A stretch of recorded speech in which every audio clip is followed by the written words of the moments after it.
So we're sitting here with Stephane Kojec, and what she is to me, folks, is a gifted, holistic Australian mystic with amazing meditations and spiritual practice. And of all her links and her website and social media will be posted on the links below this video. So before we get started, tell us a little bit about yourself and what you've been up to these days. My goal in life is to help guide people towards becoming the truest and highest version of themselves, because that's been my goal for myself. And when I think of myself, I don't wouldn't say mystic or anything special or super spiritual.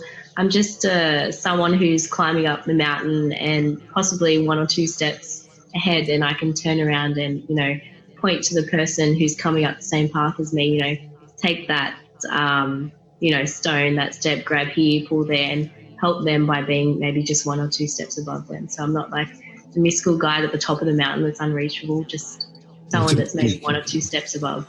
To me, you are. You're not only that, not just plain spiritual, ultra. No. Ultra, no. Spiritual has been a term that I've had to sort of change my, conceptions of what spiritual means. Because I guess growing up, I never really had anything to do with anything mystical or spiritual. I was very science-based, very what you see is what you get. And that's how I got led through science, actually, towards the whole,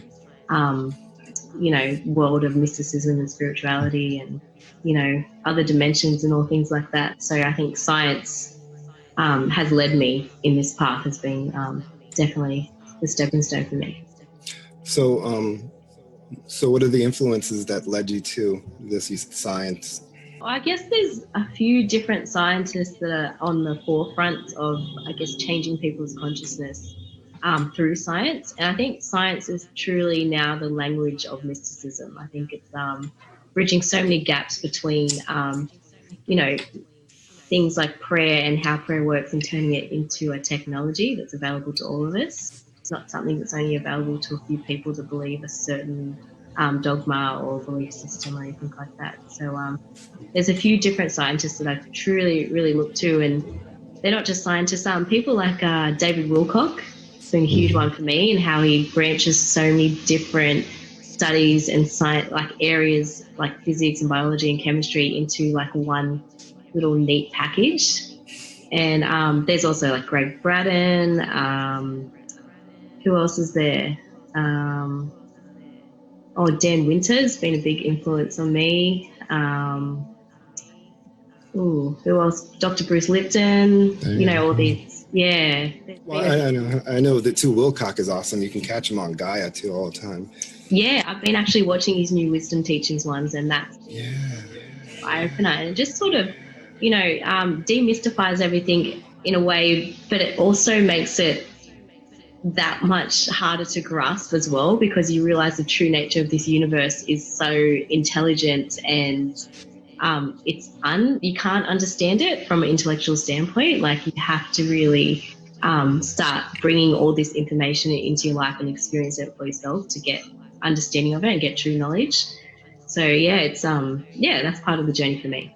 From your own personal experiences, what are the benefits or insights you noticed from meditation? So meditations, the guided meditations for me have been by far one of the most transformational tools in my journey. What I think it does for me is when I first started meditating, I couldn't get past that thought stage of my thoughts taking me on a whole, about I've got this bill to pay, or I've got this to do tomorrow, or like what's happening, did I lock my car? Like, I couldn't get past that at the beginning, because the neural pathways in my brain were so strong that I hadn't built any other pathways to sort of, meditation. So it is sort of rewiring your brain to be able to do that stuff. So I had never been able to do it. I found that guided meditations was a cool stepping stone for me, because it gave me a bit of clarity and where to direct my mind to the words of the person speaking. So that was really like a powerful sort of stepping stone for me in being able to like meditate, and also meditate myself without anyone speaking, and just sort of being open to what comes through from myself. So yeah, I think the guided meditations, the ones that I do, are just you know, what I do is I try and bring the messages from spirit into physicality through the meditations, and also through the oracle cards that I work with. But meditations has sort of been like the biggest pull for me.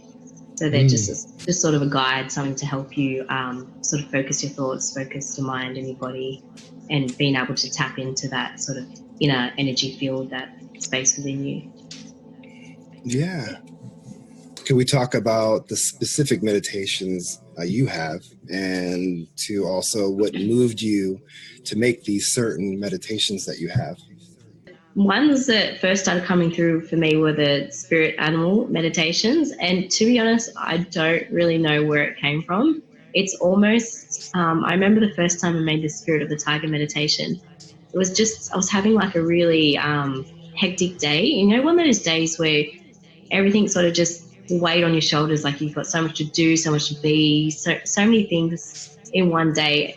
Like I was just really overwhelmed, and I was like sitting here, and all of a sudden I just saw this giant, like, you know, not really saw, but just saw in my mind's eye this giant, like, Bengal tiger sprawled across my lounge room. It was so huge. I'm just like, what is that? And it was just sort of like looking at me, and it was so chilled out. Like, you know, the nature of the cat, just so like in the present moment, aware, you know, not thinking about what it's going to do later. It's just sitting there chilling out on my lounge room floor.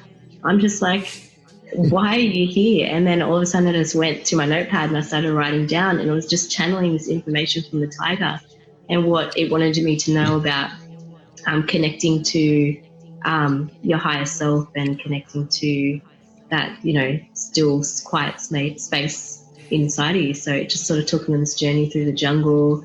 It showed me how, you know, the plants and trees and the birds interacted with it. It took me to its little sacred space, this waterfall with crystals. It just took me on this amazing journey, and I just recorded it all down, read it all down, and I sort of meditated with that little thing I wrote down. And then I decided to record it for myself, and I used it for myself for a few weeks. And then I decided to go, oh, I think other people might be able to benefit from this. So I chucked some music on it and played around with it, and I put it up on YouTube. And that's sort of where metanoia meditation sort of started. Just can't really say I chose to do it in a way. It just sort of came to me.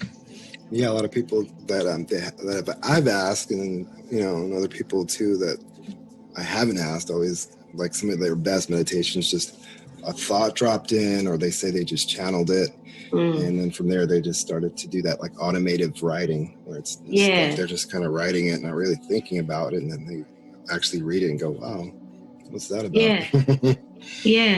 It happens in a way that it's also not your words. It's like not your consciousness. It's different from the way you usually speak and talk and think.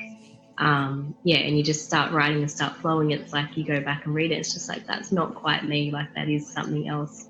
And also, if it feels like expansive and uplifting, you know that it's something higher than yourself, or something greater than yourself that wants to come through you and use you. And you just happen to be open at that moment to receive that and available to receive that.